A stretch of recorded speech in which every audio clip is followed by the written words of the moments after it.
want to talk about global health, of course, because it's a shared passion between those of us at the Bush Institute and the amazing work that you've done around the world. And you've talked about how your global health work has exceeded your expectations. So say why that is in a world where often, it's hard to meet the goals that we set out for ourselves. Yeah, so we were thrilled when President Bush and Laura invited us to come here tonight. Really, the leadership they've shown on global health made such a difference. It created the framework that we've been able to step into. There were actually 3 amazing programs that were created by President Bush. The biggest and still phenomenal today that's saved now tens of millions of lives is PEPFAR that's been mentioned. Also, President's Malaria Initiative was created, and that continues to this day. It's a phenomenal piece of work that in decades to come will eventually let us do malaria eradication. And then finally, Millennium Challenge Corporation, MCC, which was very cleverly designed. Unfortunately, that one wasn't maintained by the successors quite as well, unlike the other 2, but it was a very thoughtful approach to having countries commit to what they needed to do. And so as we got started giving money away, the idea of what did children die of, how many children were dying, we were quite naive about that. And it was in the late 90s when we started to learn that vaccines were magical, that still at that time about 10% of all children under the age of 5 did not survive to the age of 5, and that there were lots of vaccines that weren't being given to these children. In fact, some of the vaccines were being given to the middle income and rich country children who had very little risk of dying of diarrhea, and yet that same vaccine, rotavirus vaccine, wasn't getting to the poor children. So we've had a huge opportunity to build on the science that many people have done and to invest in that, to build on PEPFAR in terms of HIV work. Today, the number of children who die before the age of 5 has been cut in half, and so it's gone from 10% to 5%. That means it's gone from over 10 million a year to less than 5 million, and lots of opportunity to take that number and cut it even more. And so, the spirit of reaching out to the poorest, particularly with the HIV emergency, that's something that spoke to our hearts, just like it did the president. And so it's great to be here and talk about how that work continues to be one of the greatest acts of generosity ever. And how do you all think about your investments as a very large and significant foundation in this country? You've given $45 billion away since 2000. You're not just some small foundation who's tacking on a small piece. You have significant opportunity to shape the trajectory of some of these issues. So how do you think about your work in global health and where and how you make those investments? Thanks, Holly. Well, it's funny because the numbers that you cite are very large about the amount we've given away, but I think the most important thing for us and other philanthropists to constantly reflect on is what is the role of philanthropy? And I think one of the things that Bill and I have been really cognizant of, or tried to be since the very beginning, is that philanthropy is the catalytic wedge. It's the piece of a philanthropy can take a risk where a government can't really take a risk with taxpayer money. And so what the philanthropy's job is to figure out, to experiment, and as we see it, we're big believers, we both come out of the tech sector, in innovation. To innovate, try things, prove them out, actually measure the results and figure out, are you really getting results? And then ultimately, philanthropy is just the catalytic wedge. It takes government to scale things up. So we think of things at scale. PEPFAR, along with Global Fund, is an at-scale program. If we had taken every single ounce of resources we have and put it just against HIV/AIDS, we would have gone by now. Our job is to take and figure out what are the new HIV treatments that make a difference. How do we help bring down the cost? How do we bring down the cost of vaccines so that this large-scale government funding that is working can spread even more of the latest medicines and technologies and vaccines to people all over the world that saves lives. So we've always tried to be cognizant of what our role is, and ultimately we also now advocate to governments. One of the things that Bill and I spend a lot of time doing, which we would not have ever guessed, I think, when we started, is advocating on the Hill and advocating to the EU and to governments all over the world to keep up the funding for things like PEPFAR or vaccines, because we know that those tools make an enormous difference in people's lives. Are there particular issues in global health that are emerging, that you're investing in, that you're sort of seeing behind the scenes as worrisome trouble spots? Yeah, there's really two big goals. One is to get the death number down dramatically, even from the 5 million that it's at today. And the other is that even the kids who survive, their bad health experience, bad diet, so malnutrition and sickness, means that they're not fully developed. You can measure that through height with stunting or wasting in terms of their body weight. It's the great advance in science is letting us understand malnutrition. What's missing from those diets? How does their gut get into a situation where even if they're given food, they're not able to absorb it?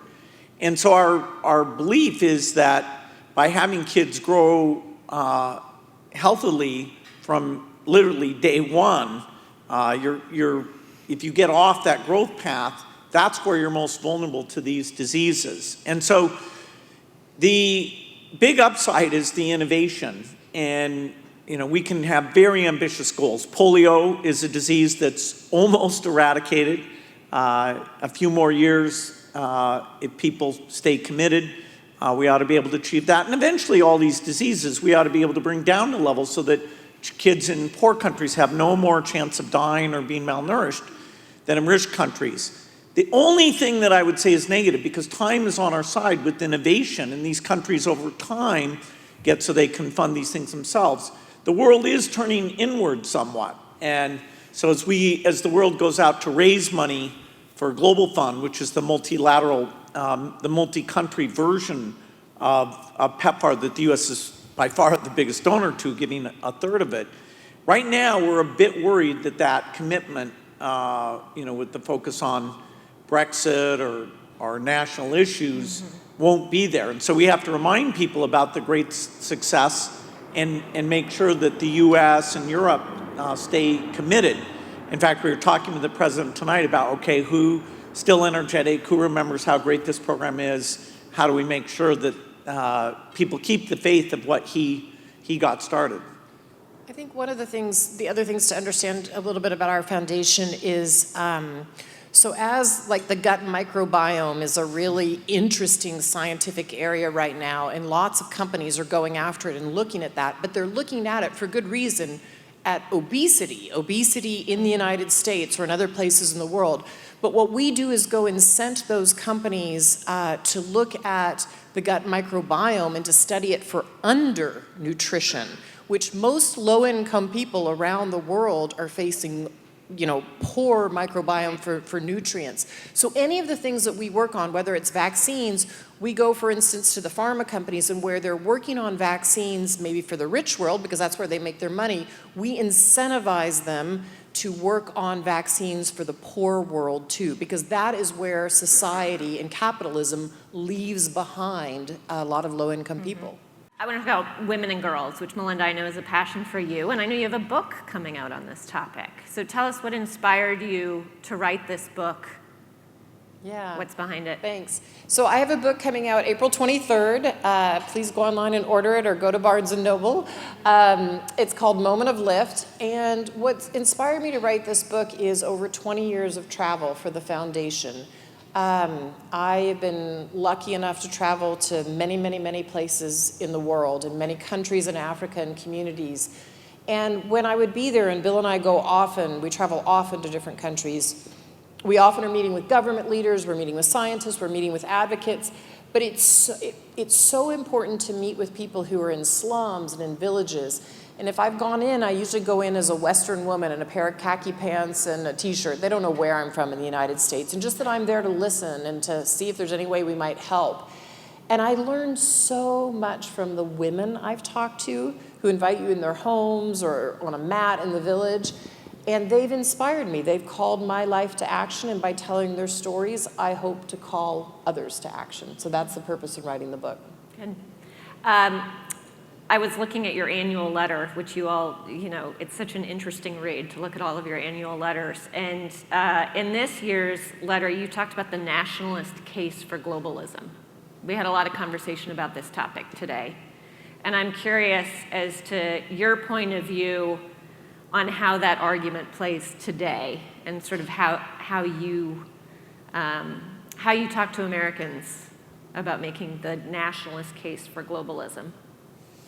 Yeah, the word nationalism, of course, has many ways that people interpret it, but there certainly is somewhat of a turning inwards of saying, are the dollars that we spend outside the country, do they accrue to the benefit of U.S. citizens? And sort of a default view by some that no, that isn't being well thought through. And in fact, even the very best government programs like PEPFAR, there's a question, who's supposed to go witness what's being done and come back and tell people? Well, the U.S. government, isn't supposed to have a lot of money to market its own programs, and those aren't really the skills those people are picked for. And so, strangely, in some ways, our foundation and people we're allied with are really saying, okay, let's articulate what it means. When people hear millions of lives saved, it's much better to not only give that figure, but also to give examples of people that Melinda's met or people that I've met. And so the fact that these programs create stability in these countries and they create health systems in these countries, which over time means that the chance of diseases like Ebola or Zika spreading from these countries to the U.S. is greatly reduced.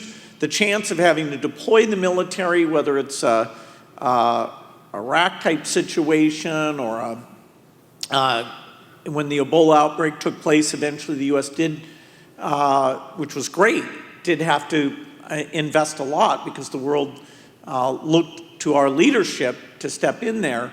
So there are benefits that are coming from these programs that a lot of people aren't going to articulate.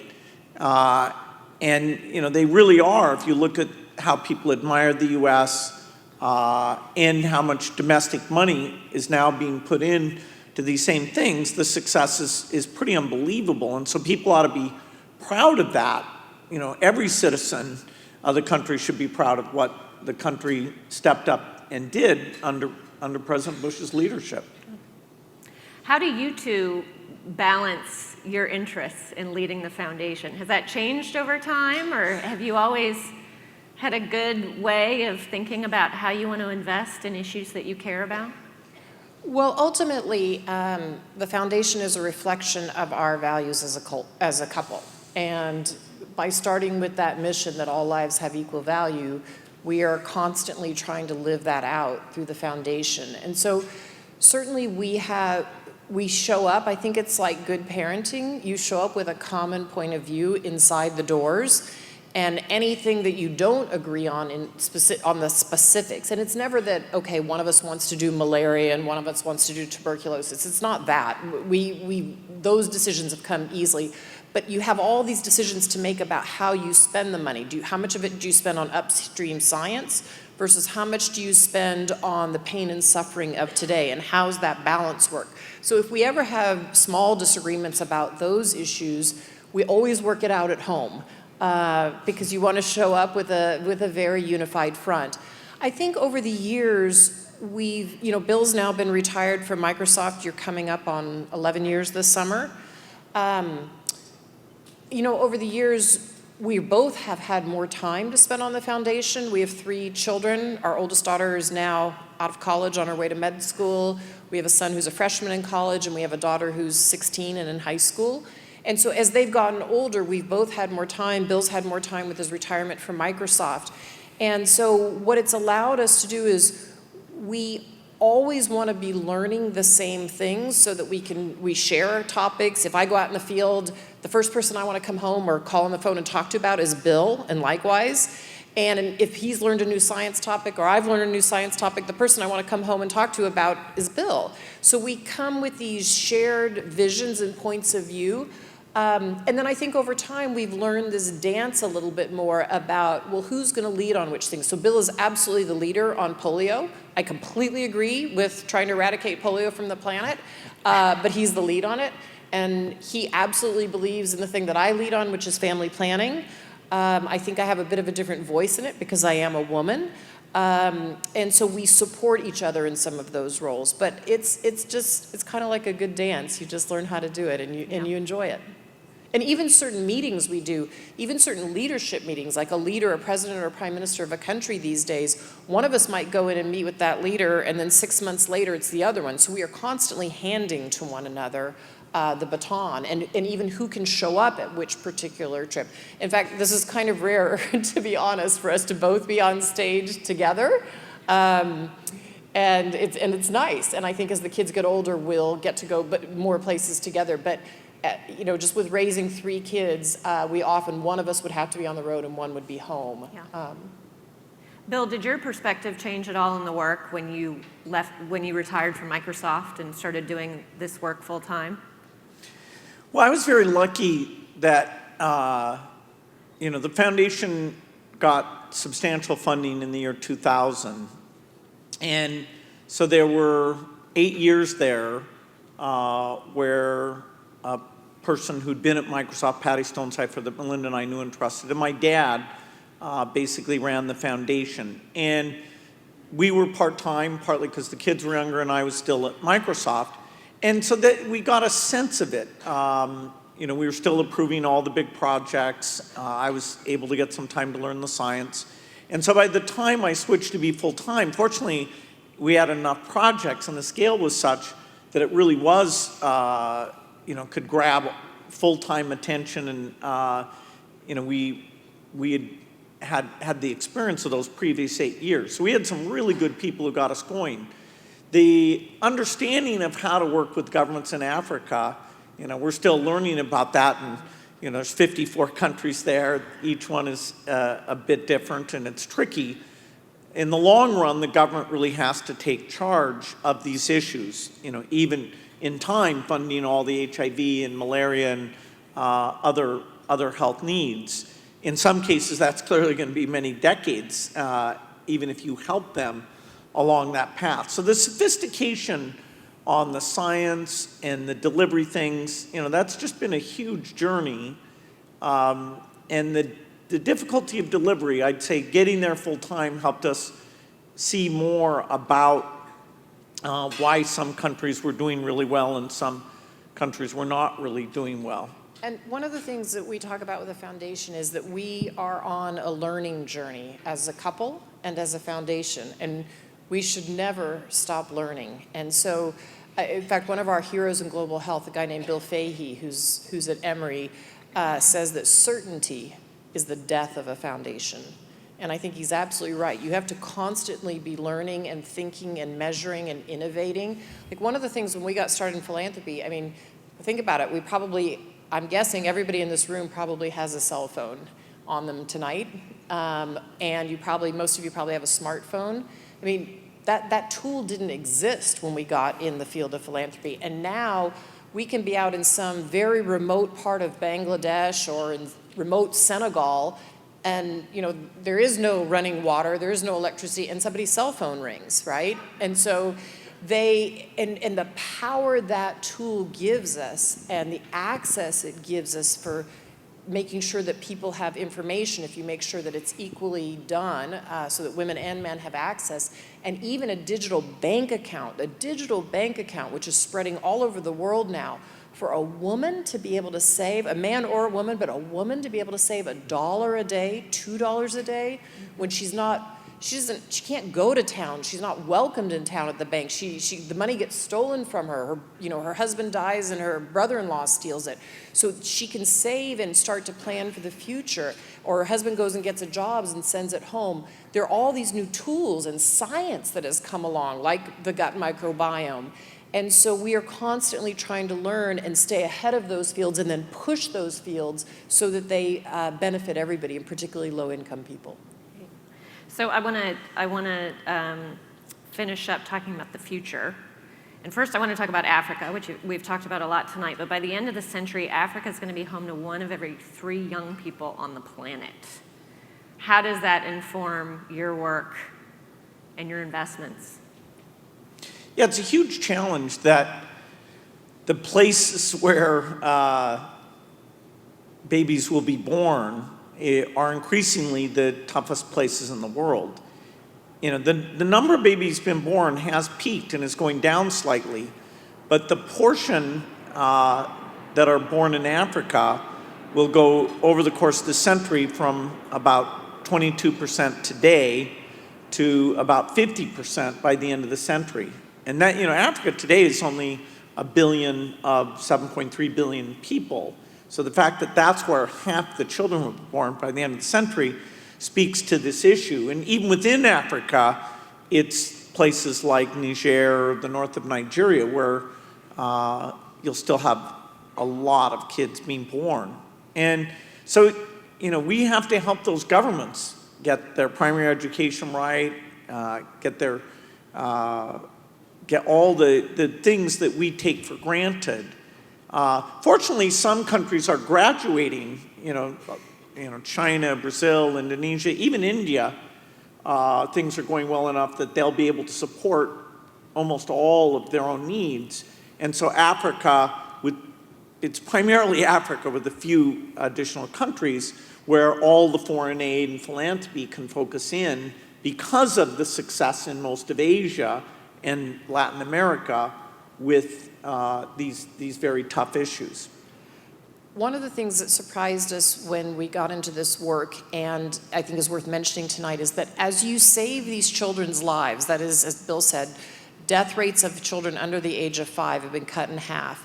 There used to be this fear around the world that if you cut childhood death rate, then you would have massive overpopulation.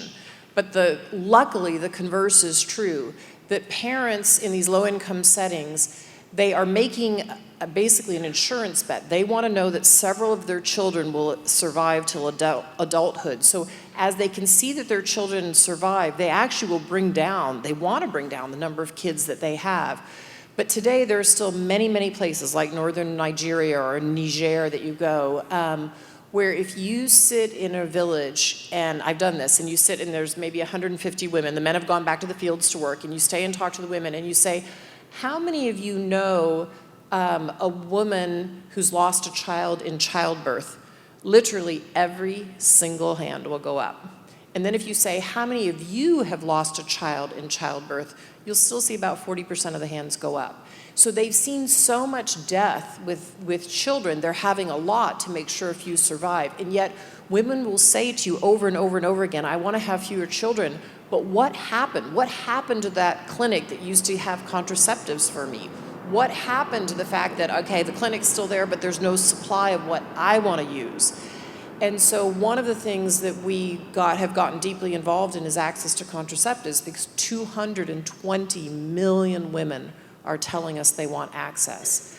And so if families we know from great research and data in Bangladesh that if parents can bring down the number of children they have, their children are healthier, their children are better educated, and the family is wealthier. It is the greatest anti-poverty tool. And so if you think about why women, for instance, in the United States have the opportunity to work, it was the advent of the pill. And so we are quite determined to help women have access to the tools that they want around the world. And that will help with some of the population numbers in Africa, but that is not the reason to do it. So I want to end with this question of a potential breakthrough that you see coming, whether it's something you're working on within the foundation or that you're just seeing generally that you're most hopeful and optimistic about. Yeah, a lot that I could name. Just in the vaccine field alone, there's great hope that in the next 10 or 15 years we'd have a vaccine for tuberculosis and HIV and malaria, so the big killers. And that's why it's worth holding HIV in check until we get that tool that we can stop people from getting infected. In terms of the thing I'm most excited about, I'd go back to nutrition. The fact that 40% of the kids never have their body or brain fully developed, and that by solving that growth problem, having them have full growth, they will also survive even tough episodes of these diseases. That is so exciting, and it requires genetic sequencing, it requires big data, it requires all these tools that 10 years ago, the microbiome, which I wasn't the first to mention that. I always try not to use too many of the scientific words, but she said it first. The microbiome was opaque because the amount of sequencing and data processing you have to do to even understand what's going on. These are the bacteria going in your gut. That's the single thing that I'm most excited about, and I see will be very likely in this decade to dramatically reduce malnutrition. Melinda, anything to add to that? Well, the thing that I think is imperative for the world, in addition, absolutely, the science which moves us forward, is we have to empower women and girls. And if you want to lift up societies, you empower and educate girls. And it starts in most of these countries with good health, because if you don't have decent health, you can't go on to get a great education. But the more and more and more I've seen, and the longer we've been in this work, is you lift up women and they're going to lift up everybody else, and you see it time and time again, and so we're quite dedicated to doing that as well.